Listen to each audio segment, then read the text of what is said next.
मैं बबीता गौड़, आप देख रहे हैं T20 न्यूज और समक्ष हरियाणा। इस समय सिविल हॉस्पिटल हिसार में मौजूद हूँ और हिसार में एक ऐसा दर्दनाक मामला जो है, एक लड़की, जी हाँ, जो जिसने अभी जिंदगी जी ही नहीं थी, दरिंदों के हवाले हत्या ऐसी चढ़ी कि वो अपनी जान गंवा बैठी। और जान भी ऐसे भयानक तरीके से गंवाई उस लड़की ने कि वो लड़की जो है जॉब करती थी और घर शाम को 5 बजे पहुंच जाती थी। और उस दिन जो है रात देर जब घर वालों ने इंतजार किया, उसको फ़ोन किया, उसके फ़ोन नहीं उठाए। उसने फ़ोन ना उठाने पर जो है चौकी जाया गया। चौकी में हर किसी ने ये कहकर घर वालों को लौटा दिया कि ये मामला हमारी चौकी का नहीं है।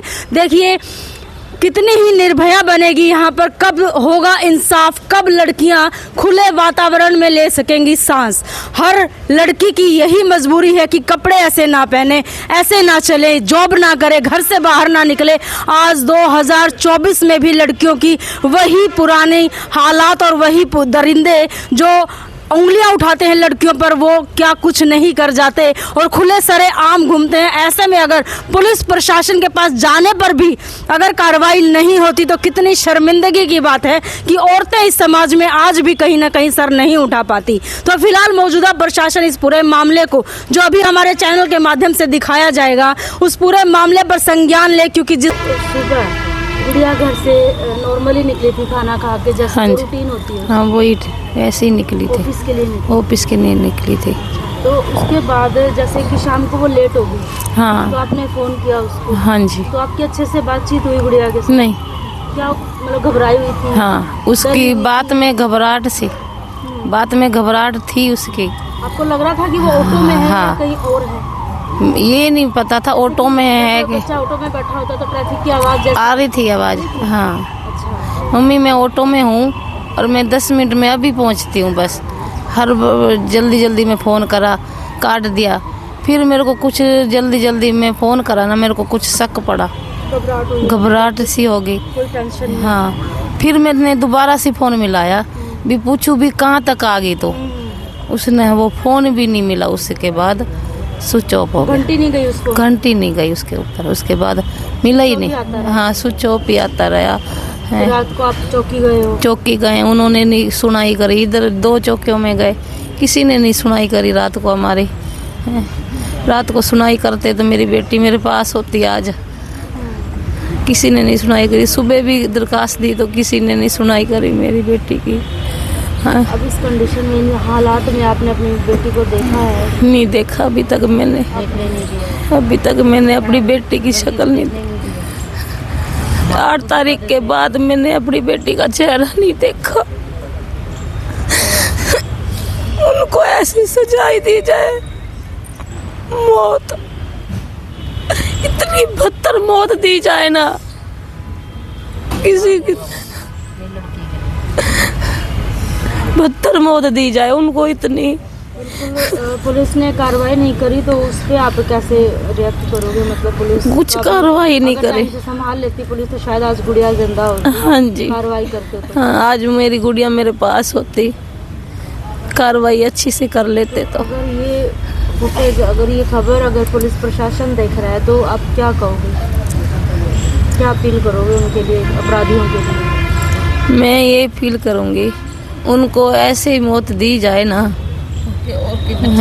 और किसी की बच्ची के साथ ऐसा ना हो। जैसे मेरी बच्ची तड़प के मरी है ना, उनको भी फांसी की मौत दी जाए, तब मेरे कालजे को ठंडक पड़ेगी। जब उनको फांसी की सजा बोली जाएगी तब मेरे ठंडक होएगी मेरे कालजे को। मेरा अभी कालजा ठंडा नहीं होया। मेरी बेटी कैसे तड़प के मरी है। दरिंदों को कुछ भी चैन नहीं आया, कुछ दर्द नहीं आया उनको। उनकी भी तो बहन बेटियां हैं घर में। दुष्कर्म को आप कैसे देखते हैं? आपकी क्या राय है? इस तरह के दरिंदों को किस तरह की सजा देनी चाहिए? देखो, उनकी भी बहनें हैं, उनकी भी बेटियां हैं, उनकी भी यही है। उनको ये नहीं दिखा भी ये किसी की भी बेटी थी, बहन थी। ये जो दरिंदगी करी है इन्होंने, ऐसे बख्शा ना जाए किसी को भी। आगे से सबको ये समझ मिल जाए भाई हाँ भाई किसी के साथ ऐसा भी करने से ना, वो 2 कदम तो पहले वो सोचेंगे भी ऐसा करने से ना ये हमारी बेटी है, वो ये सोचें। बस ऐसी सज़ा दें जो दूसरों को सबक मिल जाए। हम तो यही प्रशासन से दुआ करते हैं भी हमारी बेटी को न्याय मिले बस। मतलब आपको जब पता लगा तो इतनी दरिंदगी से ये इन्होंने दरिंदों ने जो काम किया है, तो आपको कितना रोष है कि क्या सोचो, इनको क्या सजा फांसी में चढ़ा दो सीधा, मिले? एक काट आदमी को फांसी पे चढ़ाओ और कुछ नहीं। पता लगेगा भी हाँ हम ये जब बंदे जेल में तो सीधा चढ़ा दो फांसी पे, तुरंत चढ़ा दो। तब बैठेगा इनके मनों में कि हम बलात्कार करते तो ये सजाएं मिलती हैं हमें। ये इतना गंदा घिनौना काम करने के बाद भी ये गुनहगार सजाओं पे सामने चलते नजर आते हैं ना, तब छातियों पे सांप से रोंगते हैं। एक आधे गुनहगार को भी सजा मिल गई तो ये जो करते हैं ना गुनहगार, इनकी आंखें खुलेंगी कि हम गुनहगार हैं। तो इतना बड़ा कांड करने के बाद भी सजा नहीं मिलती है। हाँ, खुलेआम घूमते हैं ये लोग। जो हम माएँ पैदा करती हैं बच्चों को, बेटियों को पालती हैं फूलों की तरह, उनके साथ ये व्यवहार किया जाता है इन कुत्तों की वजह से।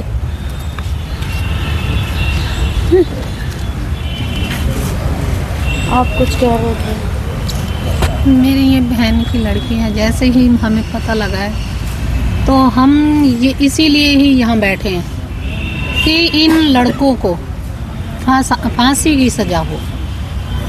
तभी हमारे मन को, हम यहाँ से धरना तभी उठाएंगे जब इन लड़कों को फांसी होगी और इन पे केस सख्त से सख्त चलाया जाए और कार्रवाई जल्दी से जल्दी की जाए।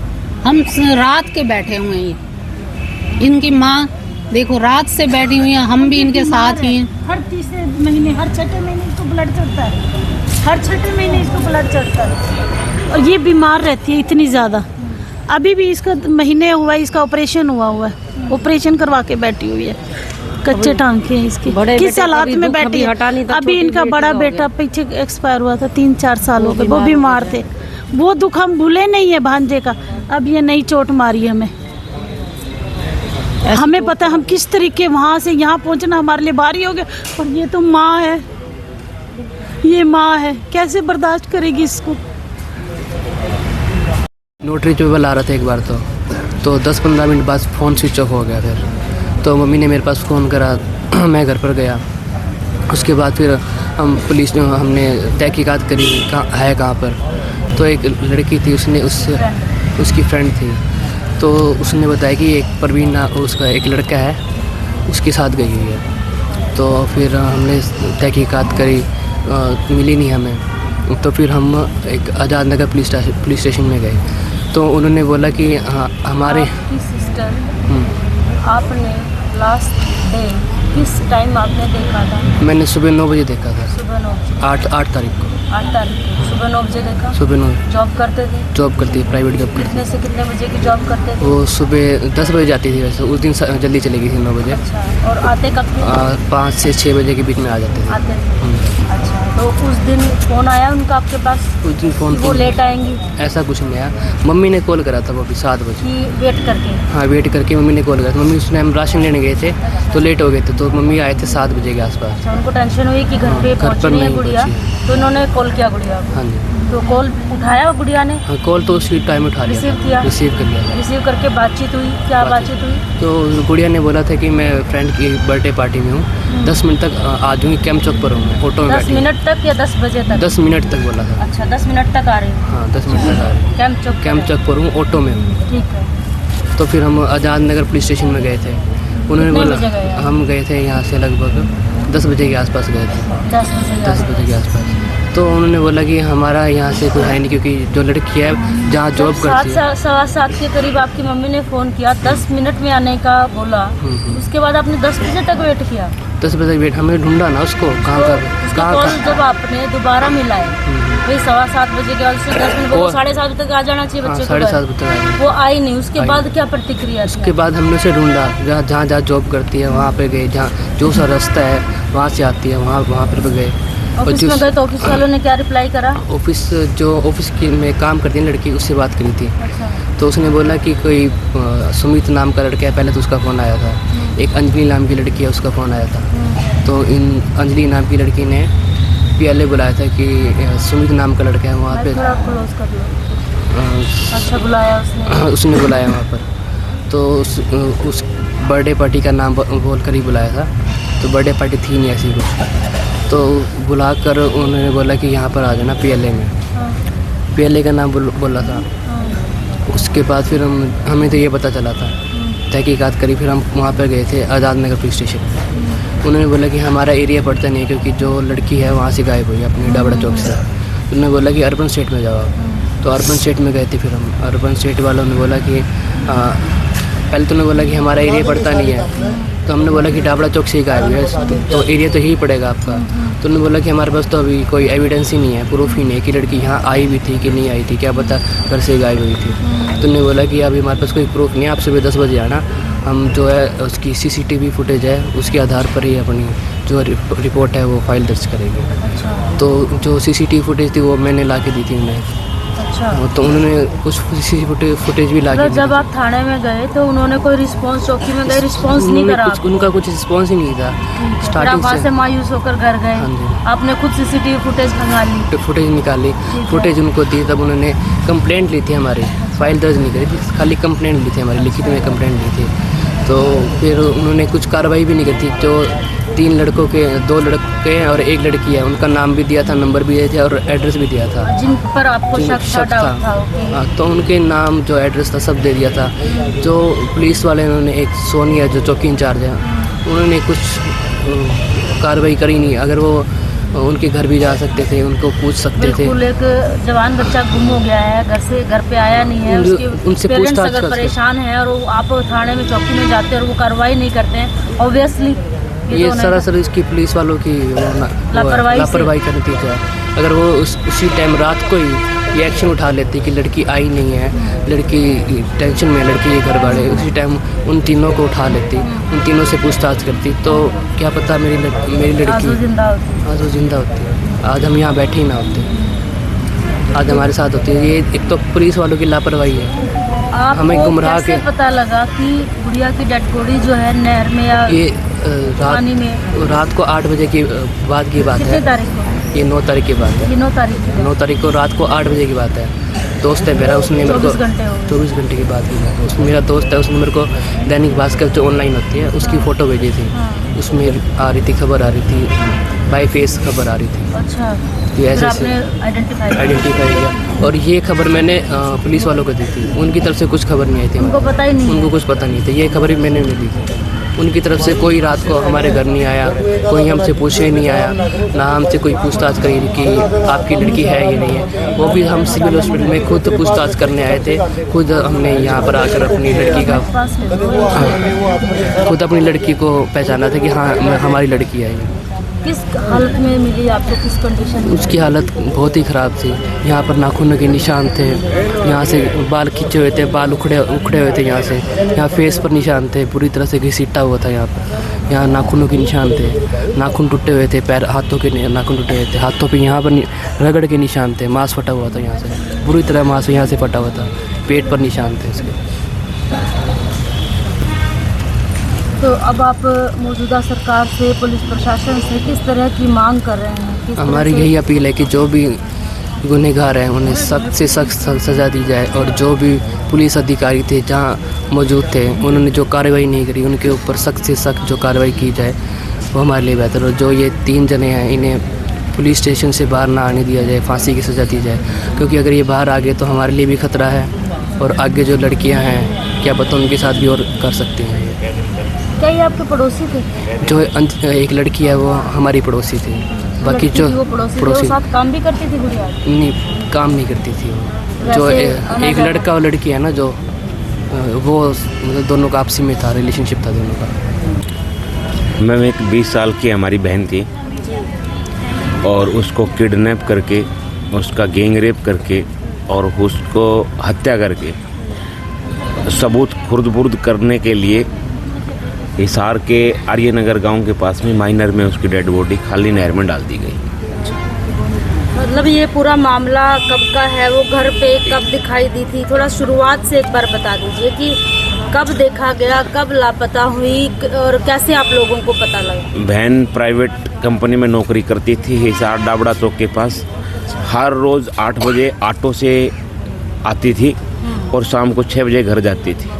जब 8 तारीख को घर नहीं पहुंची समय पे, तो बहन की मम्मी ने फ़ोन किया कि भाई आप आए क्यों नहीं, लेट क्यों। उसने कहा कि मम्मी 10 मिनट में आ रही हूँ, ऑटो में बैठ ली। ठीक है। उसके बाद में दोबारा फ़ोन किया कि लेट क्यों होगी, तो उसका फ़ोन बंद आया। बंद आया तो संदेह हुआ कि भाई गलत टाइम भी हो रहा है, फ़ोन भी बंद हो गया। तो उसने अपने बेटे साहिल को बताया कि भाई बहन आई नहीं और लेट हो रही है, अभी तक पता करो कि क्या किसके साथ है। तो दोस्त ने, साहिल भाई ने पता किया तो पता चला कि वो अपने दोस्त के साथ में गई थी जिसने बुलाया था। तो दोस्तों का भी फ़ोन बंद आया सभी का। पीड़ित परिवार ने आज़ाद नगर थाना के अंदर पहुंचा, वहां पर कंप्लेंट करवाने की प्रयास किया। उन्होंने कहा कि घटनास्थल अर्बन स्टेट थाने का है, आप उधर जाओ। अर्बन स्टेट में गए, वहाँ उन्होंने कहा कि अर्बन स्टेट चौकी में जाओ। ऐसे चक्कर कटाने का काम किया, घंटों बिता दिया। अर्बन स्टेट के अंदर एक 346 गुमशुदगी की रिपोर्ट लिख करके उन्होंने एक कचरे के डब्बे में डाल दिया, उस पर कोई भी कार्रवाई नहीं की। जबकि अगले दिन रात को जबकि पीड़ित परिवार ने रात को, वो भी भाई यार रात को कंप्लेंट पे नहीं गई, वो अगले दिन, वो भी 11 बजे अगले दिन दोबारा गए हैं जब FIR दर्ज की है गुमशुदगी की। और उसके ऊपर FIR करने के बाद में भी कोई कार्रवाई नहीं होती है।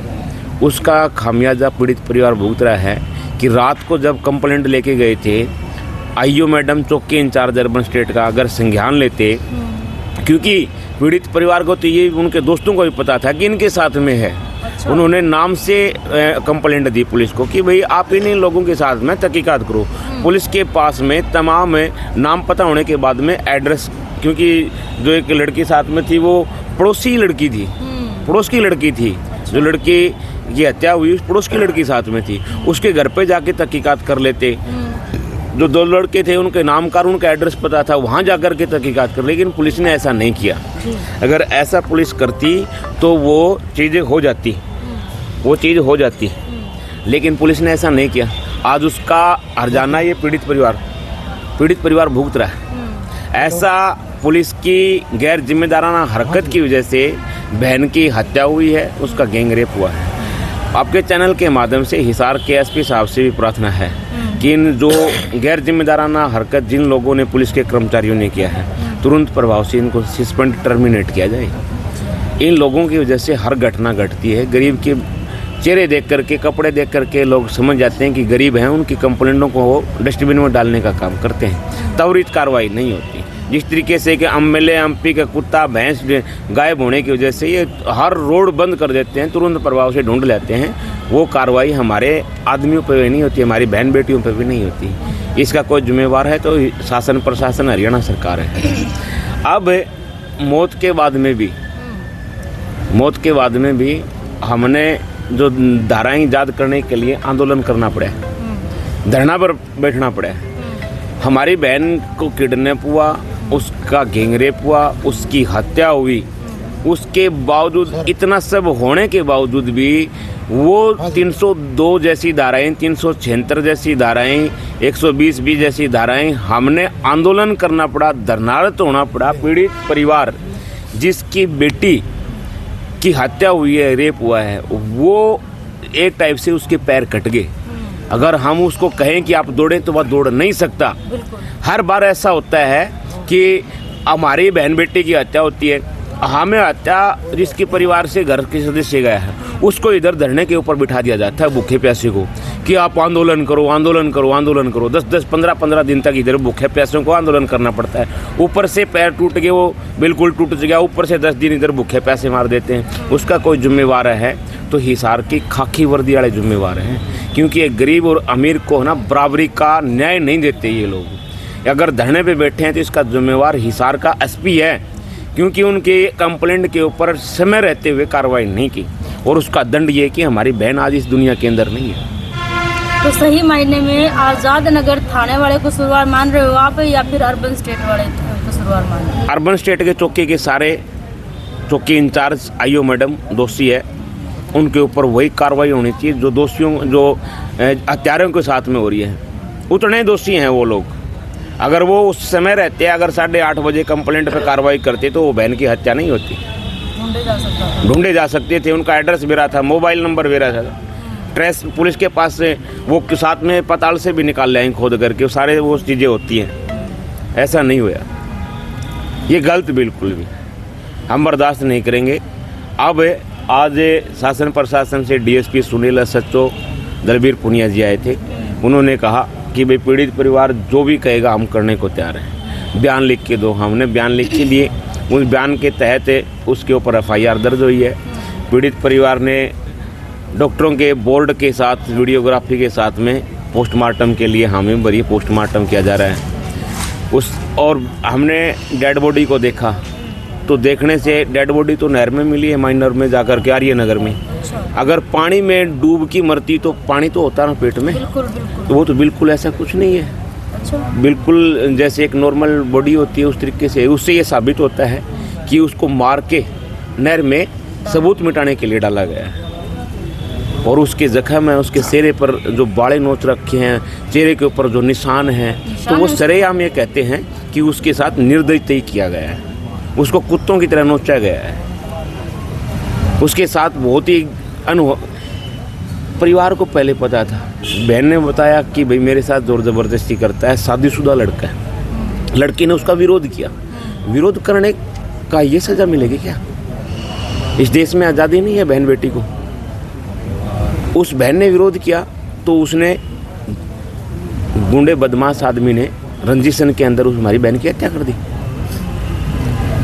उस हत्यारे को और उसके साथियों को कतई भी बर्दाश्त नहीं करने योग्य। और ये पुलिस कर्मचारी जिनकी विफलता की वजह से एक बहन की मौत होगी, और ये लोग क्राइम रेट को बढ़ाने का काम पुलिस के कर्मचारी लोग कर रहे हैं। ये लोग गलत कर रहे हैं तो इनको गलत किए, इन पुलिस वालों को कोई लाइसेंस नहीं दे रखा है। इनको भी वही सज़ा होनी चाहिए जिन्होंने गलत किया है। अगर इनको बख्शा जाएगा तो यही होगा कि हिसार की पुलिस क्राइम को बढ़ाने की लाइसेंस दे रही है। भीम आर्मी का बच्चा संज्ञान में हम लोग अब की बार धरना देंगे नहीं, धरना नहीं देंगे अब की बार। संतलाल जी, आपको अक्सर काफ़ी मामलों में देखा गया है और कहीं ना कहीं हर फैसला निर्णायक मोड़ पर पहुंचा है। तो इस फैसले इस पूरे केस में अगर देखा जाए तो ऐसा क्या निर्णायक फैसला लेंगे आप, जो अभी जिसके लिए आप रणनीति तैयार कर रहे हैं, और वो रणनीति क्या होगी? रणनीति हमारी ये है कि हमने 10 साल से मैं ना इन एट्रोसिटी के मामले में धरने पे बैठते हैं। हर बहन बेटी का, भाई का जो मामला होता है हत्या का, हम धरने पे बैठते हैं। अब की बार हमने संज्ञान लिया है कि हम धरने पे नहीं बैठेंगे। अब की बार हम ईंट का जवाब पत्थर से देंगे। हम एसपीडीसी को कुर्सी पे बैठने नहीं देंगे। उसके लिए हमें कुछ भी करना पड़े, चाहे तालाबंदी करना पड़े, चाहे एसपी की वो कुर्सी हमें रोड के ऊपर लेके आना पड़े, हमें कुर्सी पे नहीं बैठने देंगे।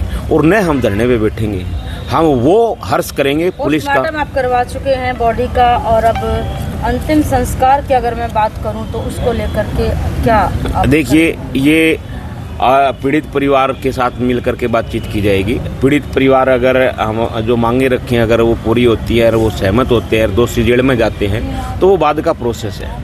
अभी अंतिम संस्कार नहीं, बिल्कुल भी डेड बॉडी रिसीव नहीं करेंगे हम लोग। पीड़ित परिवार, उसकी माँ इधर रो रही है, उसका भाई रो रहा है, जब तक उनकी आत्मा को शांति नहीं मिलेगी, बहन को न्याय नहीं मिलेगा, तब तक हम लोग इधर से उठ के जाने वाले नहीं हैं। उठ के जाएंगे तो वो एक इतिहास गवाह होगा कि दोबारा इस हिसार की धरा पे धरना नहीं लगेगा। संतलाल जी, कितनी निर्भया ऐसी और बनेंगी? कब तक बनेंगे? आखिरकार मौजूदा सरकार इस पर कब पाबंदी लगाएगी, इस तरह के दुष्कृत्य कर्मों पर? एक्चुअल में मुझे नहीं लगता कि इन पे पाबंदी लगाएगी, क्योंकि अरुणाचल प्रदेश में आदिवासी बहनों को रोड के ऊपर नंगा घुमाने का जो काम, जो साहस किया, तो इससे इसी देश के तानाशाही सरकार ने किया।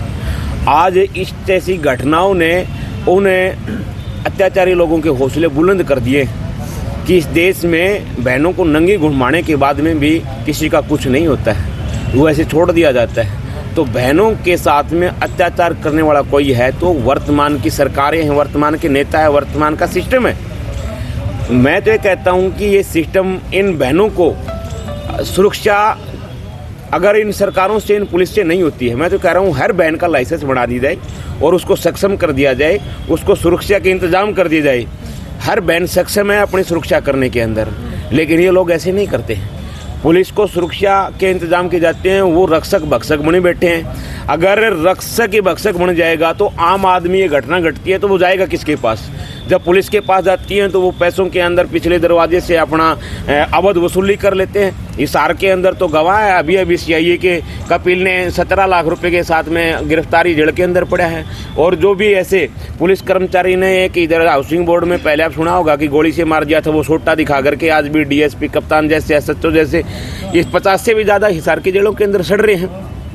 ये एक सिस्टम में खराबी है, सिस्टम में कमी है, सिस्टम को सरकारें सुधार नहीं है, प्रशासन सुधारने का काम नहीं कर रहा है। इन्हीं की बदौलत ये घटनाएं, अत्याचार गरीब लोगों के ऊपर हर रोज दिन भर बढ़ रहे हैं। महिलाओं के साथ अत्याचार हो रहे हैं, उनका जिम्मेवार ही शासन प्रशासन हरियाणा की सरकार है। हरियाणा का लॉ एंड ऑर्डर मेंटेन नहीं कर पा रही है। हरियाणा के जो भी गृह मंत्रालय है वो पुलिस को बेलगाम छोड़ रखे हैं, अफसरों के ऊपर कोई भी पकड़ नहीं है उन लोगों की। इसीलिए गरीब आदमी के साथ में अमीर आदमी के न्याय में फर्क डाल दिया है। गरीब की कंप्लेंट पे कोई सुनाई नहीं होती, गरीब की बेटी की कोई सुनाई नहीं होती। अगर एक गाय मर जाती है, अगर एक गाय को किसी अवैध हिरासत में पकड़ लिया जाता है तो आदमी को मार दिया जाता है, लेकिन कुछ नहीं होता। एक पशु से भी ज़्यादा बदतर जिंदगी बना दी हमारी बहन बेटियों की, गरीब लोगों की इस देश के अंदर सत्ताधारी लोगों ने, खाकी वर्दी वालों ने। लेकिन हमने अब कसम खा ली है कि दोबारा ऐसा करते न हो। हरियाणा की धरा पर, हिसार की धरा पर अगर इस पर संज्ञान नहीं लिया समय रहते, हम लोग दोबारा से धरना नहीं लगाएंगे इधर। हिसार की पुलिस, हरियाणा की सरकार